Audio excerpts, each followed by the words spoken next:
morning and welcome to FRHSTV. I'm Elena Devlin. And I'm Anthony DeFilippo.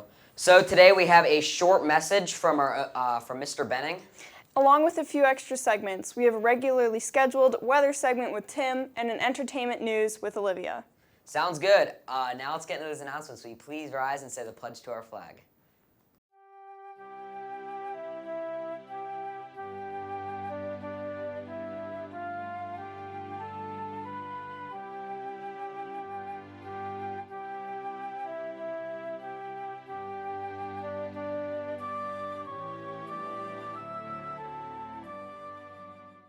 The National Hispanic Honor Society is going to start accepting applications on Friday, October 9th. See your Honor Spanish 4 or 5 teacher for an application. If you have any questions, please see Senor Reina in room 124. If you are interested in joining the FR Future Medical Professionals Club, you can join the group on Schoology. The first meeting will take place today during QRTB. If you have any questions, please contact Mrs. Graziani. The weather is certainly changing now that it's October.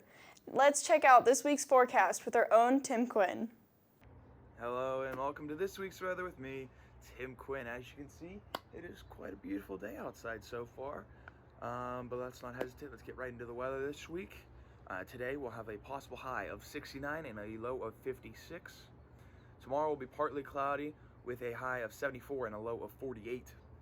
Thursday we'll see a bit more of the sun peek out after some partly cloudy days with a possible high of 67 and a low of 44. Friday will be a beautiful day and the last one of the week with a possible high of 73 and a low of 57. Moving on now to the weekend, you will see some afternoon rain showers both days, with Saturday having a high of 74 and a low of 58.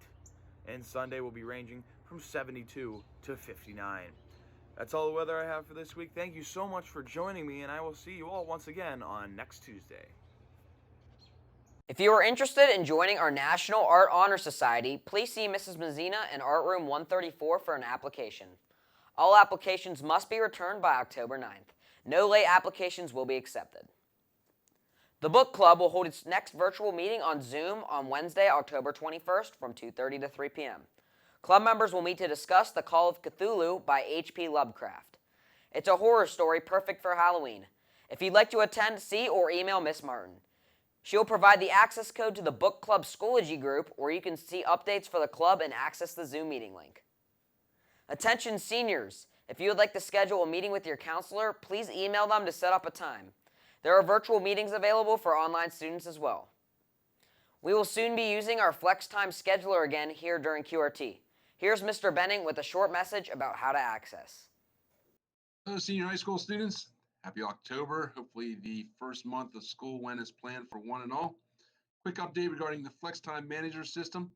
If you're unfamiliar with the Flex Time Manager system, in short, it is to help make the QRT time and transitions among the QRT time between teachers for you as students much more efficient and effective. We had this system in place the last couple years for those of you who are upperclassmen and have been in the building during that time. For those of you who are freshmen and or new to the district and the building, no worries.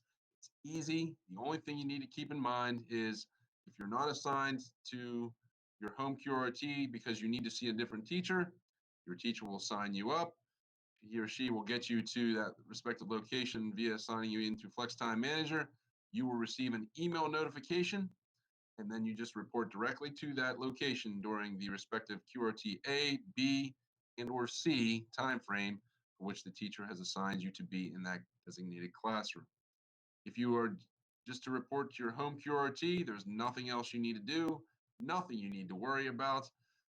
Please know it's a very simple, straightforward, but actively monitored process. So please, if you are not assigned to a non-home QRT location during any given time, that includes your designated lunchtime or thereafter or before during QRT, please make sure you are not trying to bend the rules. We will notice it right away. That time for Flex Time Manager will begin next Monday for the blue cohort. That is October 12th. For the gold cohort, please anticipate that starting on October 14th. The reason for the 12th and the 14th for the blue and the gold group respectively is because you need to be physically in the building. If you're not planning to be physically in the building, then your teacher will work out something with you online. So again, hopefully we will be on the same page in the short term and long term. And hopefully this is a great month overall for one and all. Those are all the updates that I have for this time. Hopefully you have a great day, a great week. Take care, stay well. We are FR. The Red Cross Club will hold its first virtual meeting of the year on Wednesday, October 7th from 2:30 to 3. At the meeting, club members will discuss becoming a registered Red Cross volunteer and how the club can operate virtually.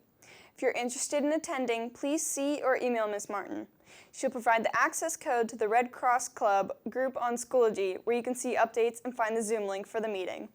Now, let's head over to Olivia, who has an entertainment report for today.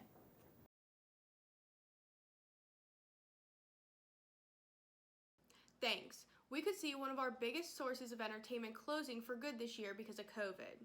Movie theaters are taking a huge beating this year after 5 months of pandemic-forced closures. 68% of big movie theater chains reopened by Labor Day weekend so they could showcase the movie Tenet, but they didn't get the turnout they were hoping for. After analyzing the turnout of Tenet, analysts are starting to resound the alarm bells about future movie theater businesses.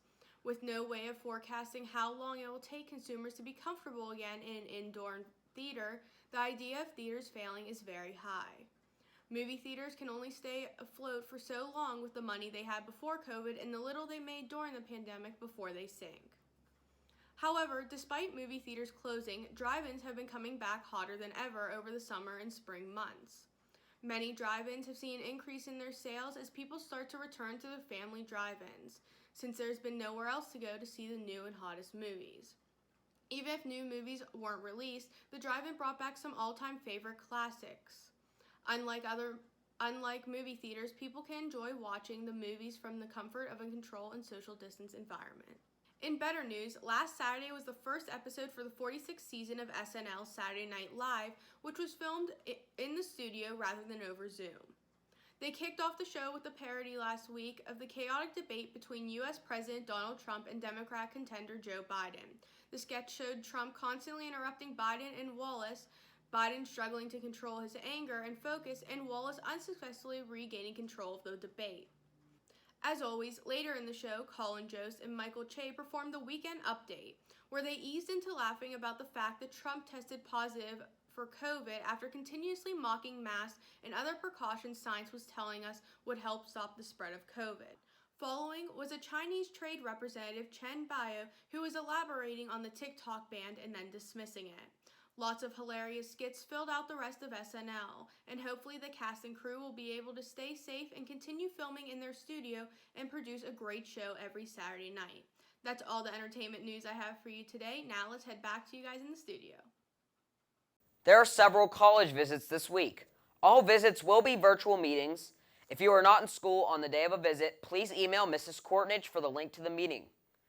Today, St. Vincent College will be here at 10:30, and the University of Sciences in Philadelphia will have a meeting at 11:30 a.m. Point Park University will be here at noon.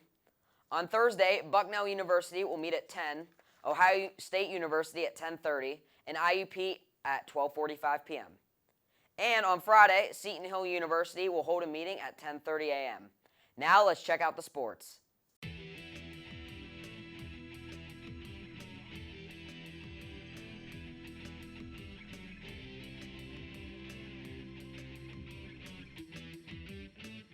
Thanks. Today the boys golf team will participate in the Whippeal individual finals starting at 11 a.m. The girls tennis team will travel to Hampton for a 3:30 p.m. match. The cross-country team will travel to Norwin for a 4 p.m. match. The volleyball team will travel to McKeesport for a 4:45 p.m. game. And the boys soccer team will take on Gateway at home at 7:30 p.m. And on Wednesday, the girls soccer team will take on Hampton at home at 7:30. Good luck to all of our athletes. Thanks for joining us today. Have a great day, Panthers.